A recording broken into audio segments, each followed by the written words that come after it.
Hello, everyone. Thank you for joining me. Sorry I'm a bit late. We had a little glitch of account. But here we are. My name is Agodi Alabwe, and I'm the head of school of CTL Academy, Abuja, Nigeria. Welcome to this week's Read Aloud, where we will be reading Mrs. McBloom, Clean Up Your Classroom. Mrs. McBloom, Clean Up Your Classroom by Kelly DiPucchio, illustrated by Guy Francis. All right. It is a fact that nearly every school from Kennebunkport, Maine to Chickaloon, Alaska has one teacher whose classroom is a sorry, jumbled up mess. Knickerbocker Elementary in the pint-sized town of Up Yonder was no exception. Mrs. McBloom in room 5 had a classroom that would impress even the most clutter-loving junkyard dog. It was a heap of mess on account of her never cleaning it, not once in 50 years. Oh dear. Look at Mrs. McBloom.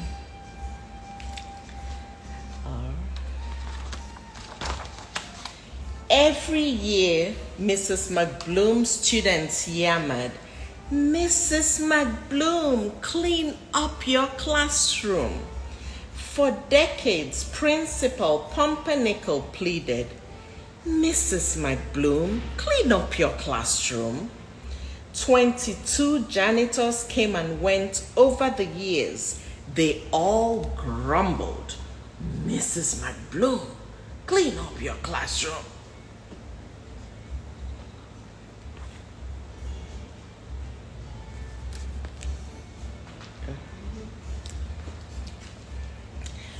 "Oh, higgly-piggly," Mrs. McBloom would say, "it's on my to-do list." Truth is, it had been on her to-do list for nearly 45 years. See, it's listed right here above, "Take a fancy schmancy cruise."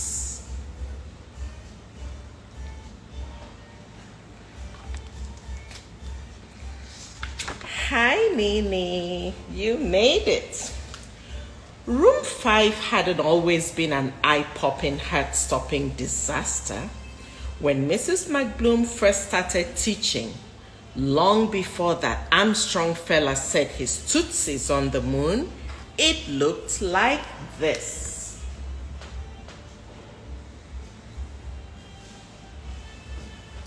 See how clean the classroom was 50 years ago. Round about the time Principal Pumpernickel was a little nipper in her classroom, it looked like this. So that means even the principal was Mrs. McBloom's student when he was a kid. Now, 1 week before Mrs. McBloom was fixing to retire, her room looked like this. Giant sunflowers drooped over desks like decorative lamps. Tangly vines with fat green beans climbed the walls, and a genuine full-grown ruby red apple tree grew smack dab in the middle of her classroom. Years of science experiments had left all kinds of critters hopping and clucking and flying around room 5. Chickens laid eggs in the coat cubbies. Butterflies fluttered back and forth between children's heads and pencil erasers. Now look at that mess. Oh dear. What a classroom. Does any of your classrooms look like that? You got teachers like Mrs. McBloom? There were more books stacked in Mrs. McBloom's room than there were in the entire Up Yonder library. And you can bet your uncle's monkey that there were more piles of paper crammed into room 5 than there were in the entire Up Yonder paper airplane factory down the road.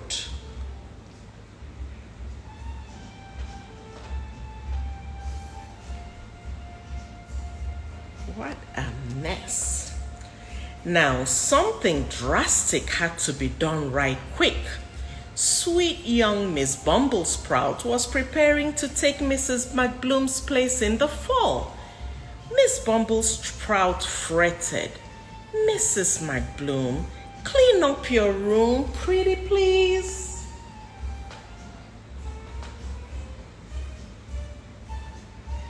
Oh, she's not gonna have anywhere to put her stuff, the new teacher. "Oh, Higgly Piggly," sighed Mrs. McBloom, scratching her beehive hairdo. "I've backed myself into a pickle.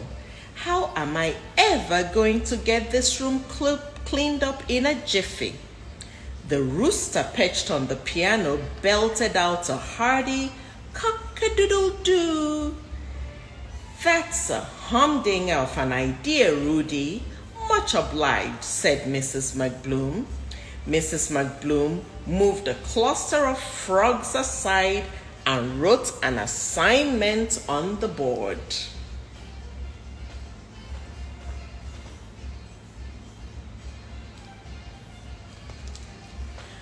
Homework. Come up with an idea to get room 5 tidy, lickety-split. Be creative. Stretch your imagination. Use your noggin. Anything goes.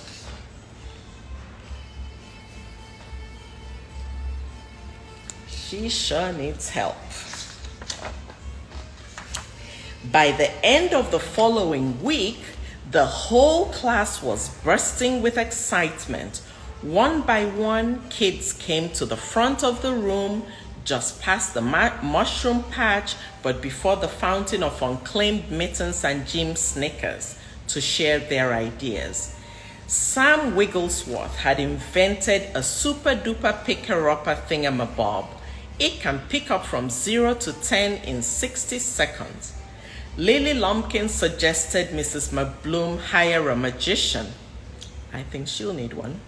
Then, abracadabra, everything will disappear. So all the kids are coming up with their creative ideas.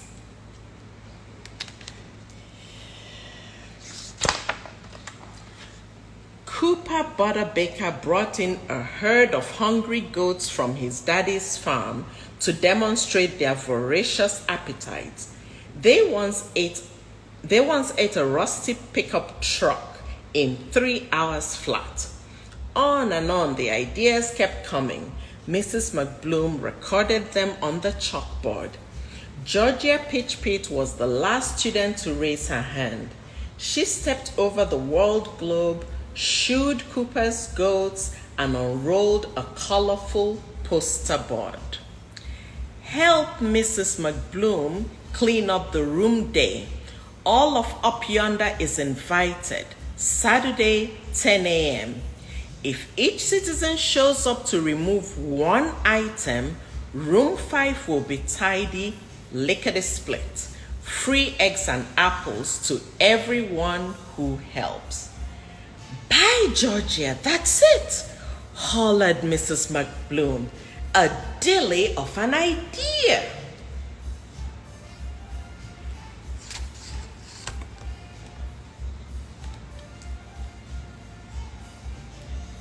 Do you think that's a good idea? Let's find out. Word of help Mrs. McBloom clean up her room day spread through the town faster than Cocky Redman's chicken pox in the spring of '99. Seeing as nearly every citizen of Up Yonder had been a student of Mrs. McBloom's at one time or another, the whole town showed up on Saturday to help. A line loop-de-loop through the halls, out the door, down the hill, and past the water tower. Look at that. Look at all those people. These were all people from Up Yonder town who had been in Mrs. McBloom's classroom. 50 years of teaching. I just love teachers.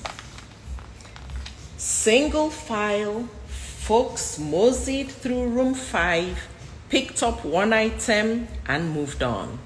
The Up Yonder Kazoo Band provided live entertainment.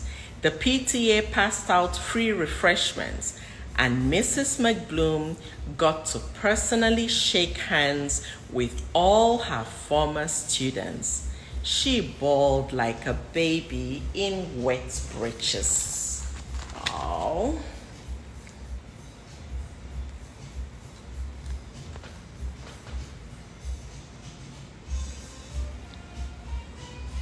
There you see. Everybody picking up something and saying hi to Mrs. McBloom. Heavens to belly buttons, the treasure they pulled from the rubble were astounding. Long lost works of art, important historical documents, and rare geological finds were rediscovered. I can imagine what one can collect in 50 years.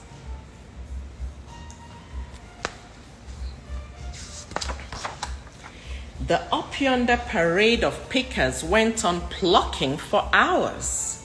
Among other things, they fished out 4 feathered quail pens, a pot-bellied stove, 3 buffalo nickels, a postcard signed by President Roosevelt, 13 petrified cupcakes, a poodle skirt, a howdy doody coffee mug, a litter of kittens, a rotary dialed phone, and a flag with 48 stars. Okay. The stamp, the nickels, the stove. Ooh, look at those cupcakes. That is some science experiment.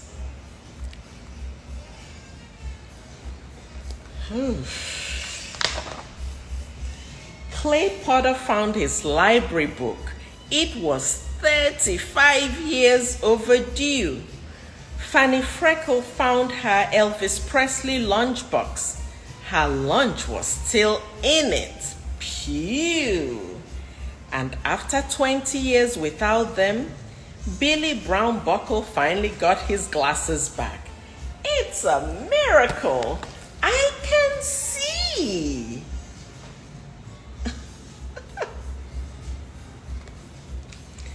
By sundown, room 5 was completely cleaned out. The apple tree was replanted next to the playground and dedicated to Mrs. McBloom. Principal Pumpernickel awarded Georgia the prestigious Knickerbocker Whippersnapper Award of Excellence. Splendid use of your noggin, Miss Pitch Pete. Thank you, sir. All in all, it was a mighty fine day for all the good folks of Up Yonder.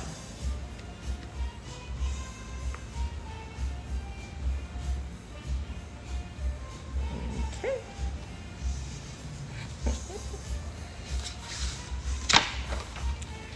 In the days that followed, the town held the granddaddy of all yard sales and sold all the knickknacks, critters, and whatnots that had been uncovered from room 5. The money raised was used to, guess what? Any guesses? to send Mrs. McBloom on a fancy schmancy cruise. Oh, Higgly Piggly, bless your hearts. Bon voyage. There she is, about to set sail on her fancy schmancy cruise. As for sweet Miss Bumblesprout, she began her teaching career that fall in a gussied up, stiffed up, tidy room 5. Good morning, class. Open your science books. Today, we're going to plant pumpkin seeds. And there she is. The end. I hope you enjoyed this fun book and think about your teachers and all they've collected for many, many years of teaching in room 5 and any other room, and for all the new teachers that start their careers in the fall. This was such a nice book for me. I enjoyed it, and I hope you did too. Thanks for joining, and I will see you next week. I see AB is here, Nene is here. Who else do I see? And everybody else, thank you. See you soon. Bye.